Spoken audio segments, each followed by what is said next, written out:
Alright, welcome back to the channel. So in front of me is the 2022 430i Convertible. This one is in a special color, at least for the 4 Series Convertible. It is Melbourne red, so it was an individual order. Individual order added $4,500 to this car, so this was actually a customer order car.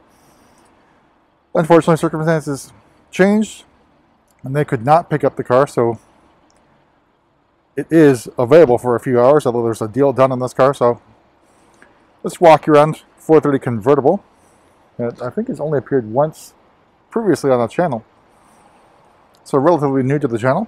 So we've got the M Sport package, Shadowline trim as well. So we extended Shadowline trim.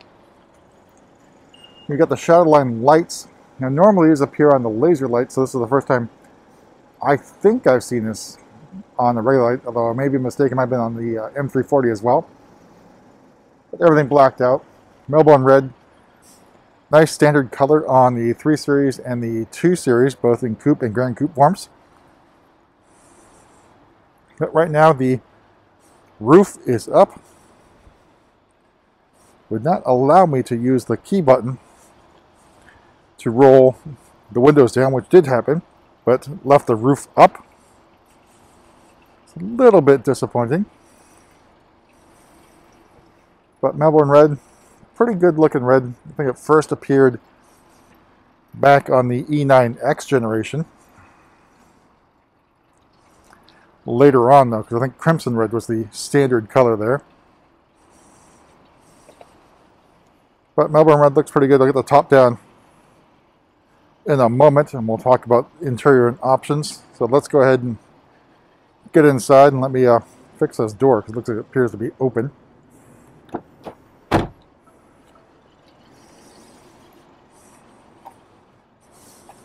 So Melbourne red is a nice color. I tried to steer the customer away towards a different red, perhaps Emola, but they were insistent on having Melbourne, which is fine.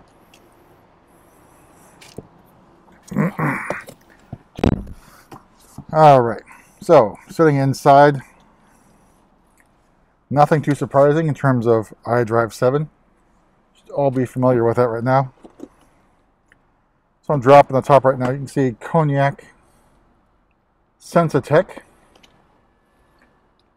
which is a pretty good option.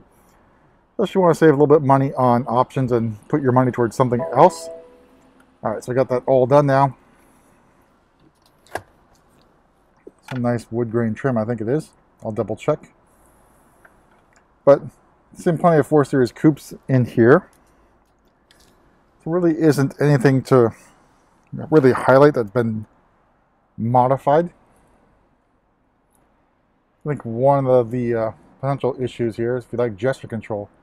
I don't believe it's actually available on the convertibles. Just because I don't think there's many places to put the sensor here, because the roof essentially ends right here. All right, so let's take a look at the sticker.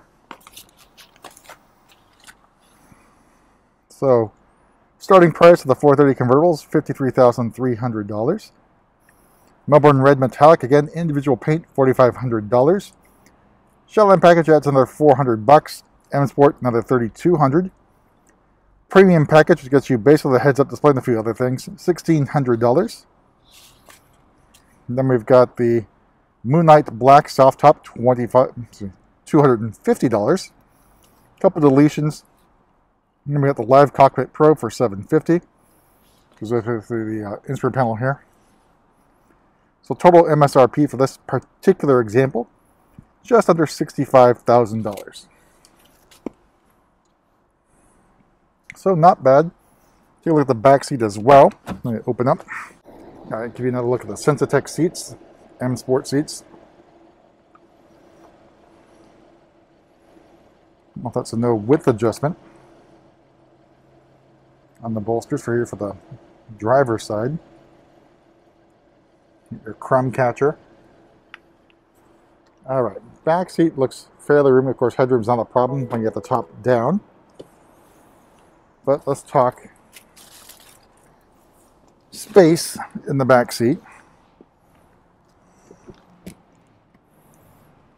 So I got the seat back where I would normally sit.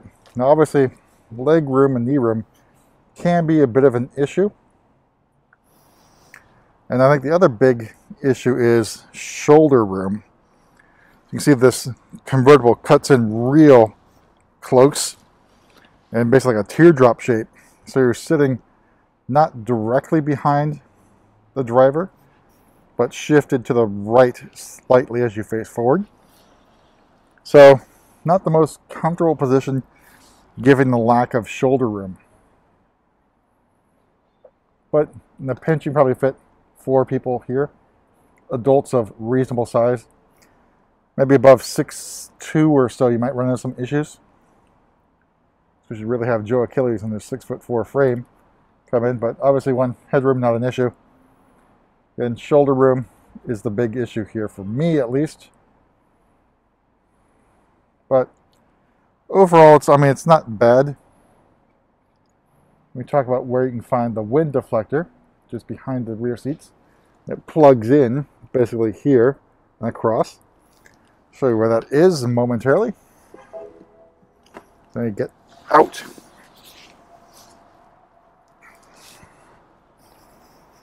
All right, so for the rear seats, where is it?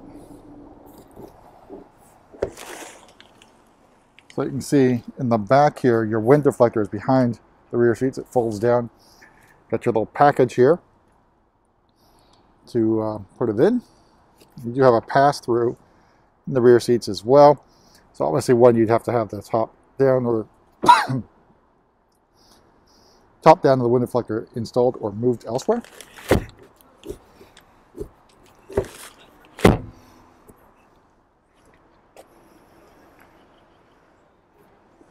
All right, so we'll take one more walk around this 430 convertible before it's picked up by its brand new owner.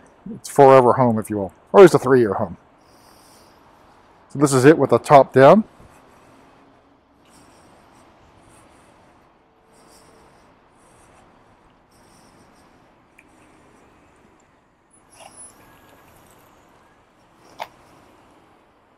I did like the Melbourne red. Get the nice, I think these are 730i individual wheels. I'll double check those ones.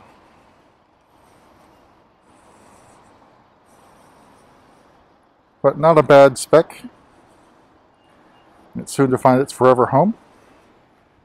Let me turn off the car. Maybe I can get the top up and down that way.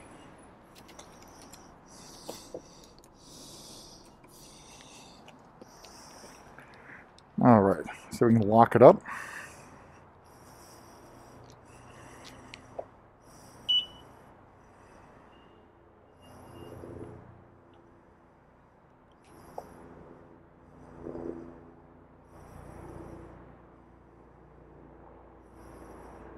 Doesn't want to do it. Oh, here we go. I got holding the lock button on the remote. That's sort of stuck here.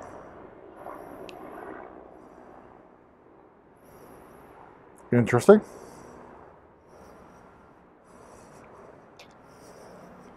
So you can see the top in here, folded in. Now the panels underneath the cloth here are all carbon fiber.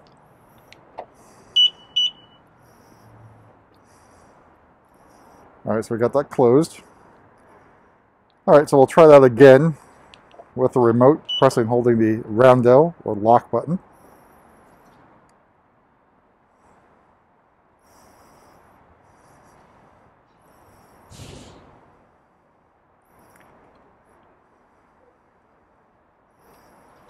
As it comes to life, I don't know, maybe that's about 15 or 20 seconds or so. I didn't time it. That's the whole process. A little bit janky there, but it worked. And we'll see you at the next video.